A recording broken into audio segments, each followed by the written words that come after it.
अस्सलामुअलैकुम फ्रेंड्स, से एक जोड़ा रह गया जी गुलटेर का सही है, बाकी माशाल्लाह सारे सेल हो गए। ठीक है जी, एक जोड़ा ही रहा जी। इधर इधर बच्चे इधर इधर इधर इधर इधर ये अपने कोल ही खड़े इतने फैसलाबाद जनाब। हैल्थी एक्टिव बच्चे है माशाल्लाह, वेख लो तुसी। सिर्फ एक जोड़ा रह गया अपने कोल। आजो आजो आजो आजो। हाँ मेल आ और पिछे फीमेल हैगी है। पिछली वीडियो इसने माँ प्यो भी चेक कराए है।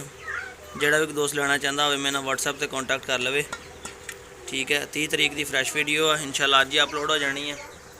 30 तरीक की फ्रैश वीडियो। सिर्फ एक गुलटेर का जोड़ा अपने को रह गया वा।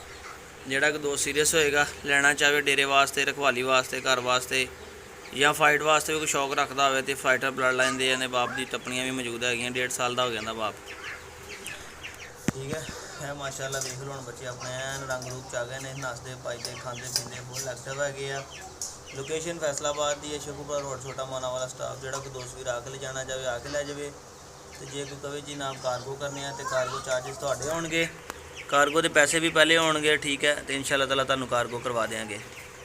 तो आ देखो हम खेलन लगे हुए बच्चे। तो जोड़ा भी दोस्त भी इंटरस्टेड हो मेरा रबता कर ले। नंबर मेरा स्क्रीन पर चल रहा 0301501421। यही अपना व्हाट्सएप नंबर आ, यही अपना मोबाइल नंबर है।